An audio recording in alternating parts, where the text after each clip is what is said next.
Continuing on the lesson, and like I was saying, that the Lord creates certain things to help and benefit man. And the second one I have on the list is colloidal silver. Which colloidal silver is, like I said, antibacterial, antiviral, anti-inflammatory. But I'm gonna read a little bit on it, which it has that right here. It has antibacterial and antiviral, anti-inflammatory properties, helps heal wounds and cuts, and helps treat eczema, rosacea, and psoriasis, which are all skin diseases.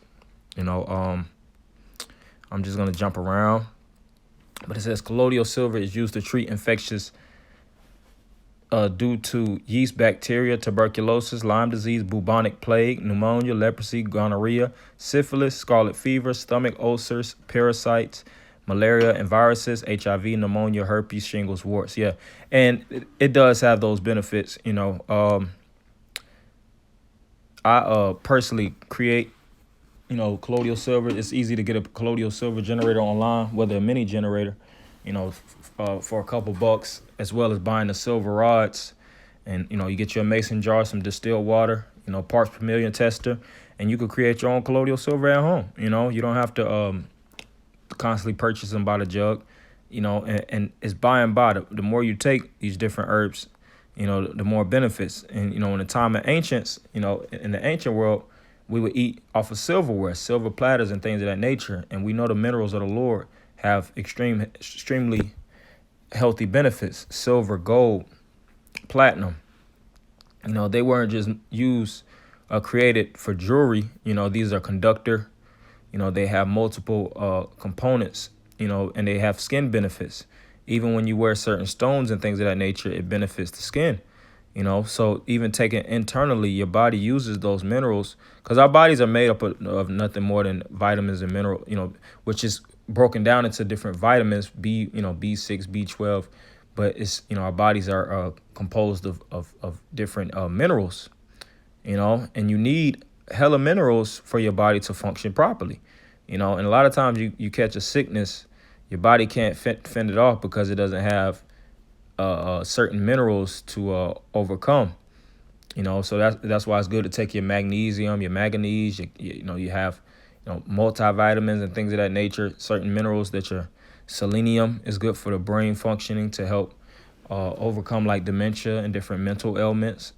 Those are all minerals that your body needs. And you have other minerals that people don't speak about, like I said, silver and gold, that you could colloid. Colloiding products. You send an electrical current through it.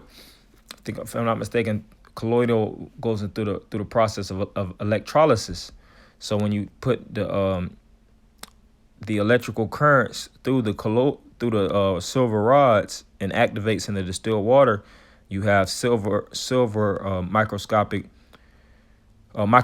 silver in your water, which you of course strain and you consume for beneficial uses. And this tradition is proven. You're gonna have a lot of individuals that's gonna speak against it, in the Western world, because they have a program that they want to push. They want to push pills and drugs. They don't want to push the benefits of the Most High. That's why a lot of the herbs that we speak on, here at Great Millstone, you have other herbalists, that's been speaking for years. None of it's FDA approved. None of it's backed by the government, because the government doesn't make or generate profit from it. You have right here the 8 proven colloidal silver benefits: antibacterial, wound cure, pink eye infections, antiviral, sinuses. Yeah, and I had I was around a brother. He had a little sinus infection. Well, it was pretty bad. And I noticed that I had caught it the following morning. I woke up early in the morning, and I had my whole joint was backed up, and I knew exactly where it came from, because I wasn't even feeling that the day before. But I, got amongst, a brother. How it is. Jake gets sick sometimes, but got around a brother, and I got sick, but I just laid down and got back up, and I felt a lot better. And I know it was because I took colloidal silver the day before, and that silver, it activates quick. A lot of those minerals, when they're in your body, they wait for bacteria and things to fall in, and they attack it. I was like, yeah, that's that silver that worked against it. Like I said, it's anti-inflammatory. You know, brothers have joint pain. Which inflammation is acidity. You know, you can overcome it with that. Cold, flu, pneumonia. Which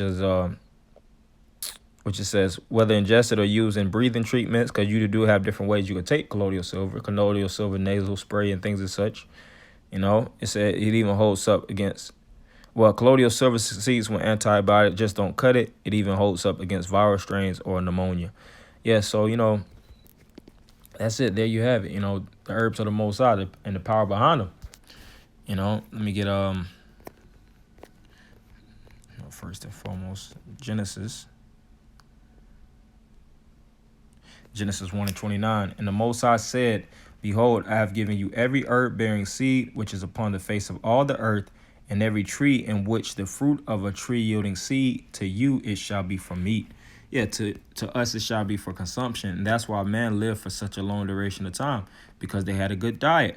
Now, let's deal with the coronavirus. They say that the coronavirus allegedly got created because of wet markets within the Wuhan market district. After the Chinese famine took place, which I think was the Great Chinese Famine, which it was a couple of big famines in China, but that, if I'm not mistaken, it was that one after they established and privatized their farming market, and a lot of people became farmers, and they started to import all kind of unlawful foods that the Lord forbid us to eat.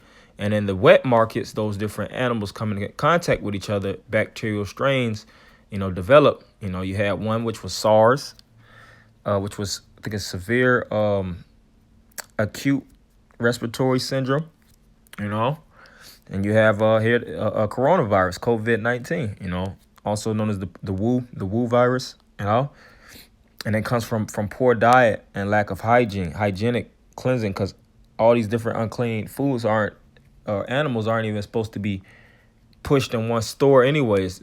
It's not, all these animals aren't supposed to be lodged in the storehouse. That's unlawful in itself. Like how Esau creates these zoos and all these things. The Lord has habitats, for animals to live and to thrive and to be amongst each other. He already created to be such, but Esau and these other nations, changing the ordinances of the Most High, this is a byproduct of it. So we always have to lean towards how the Lord created and how the Lord dealt, in the time of the ancient time.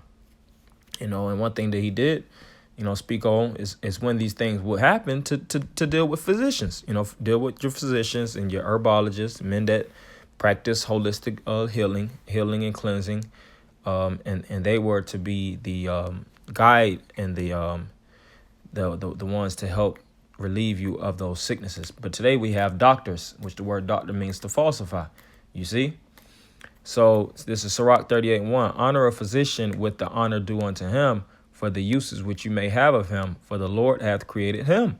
For of the Most High cometh healing, and he shall receive honor of the king. Yeah, see? So the Lord can heal you. The word heal goes into make whole again. Rapah in the Hebrew. And that's why we should pray for Yahweh Shema Shada Rapaya. Heal me or heal us. If I'm not mistaken, Rapanawa. Heal us, of our sicknesses and things of that nature, and to protect us, as well as dealing with the physicians and taking, foods that's going to benefit us in these days now. Because what are they speaking with the COVID-19? People that are up in age and people that have lower immune systems, they're more susceptible to taking it. So it still goes with diet. Verse 3, the skill of the physician shall lift up his head, and in the sight of great men he shall be in admiration. The Lord hath created medicines out of the earth, and he that is wise will not abhor them. So if you are wise, you wouldn't hate or you wouldn't disdain or neglect to take, because neglectfulness is a form of hate. If you neglect your kids, then you're showing that you detest them for a certain reason. Neglecting anything, shows that you disdain it. And you don't want to neglect, the herbs that the Lord created, especially in times of sickness, especially when you're sick. And that's winter season. That's when you have certain problems, ailments. You got to jump on top of it. If not, it'll grow, fester, and destroy you. So I just wanted to speak on these, a couple things, and as well as others. It's so many more that you could take, but in the times now, we have to definitely get back into our ancient culture, which was taking the herbs to the Most High. So I want to end it by giving all praise, honor, and glory to Yahweh Shemal Shabbat Shem Karkodash, double honors to the apostle of the great millstone, Shalom Akim.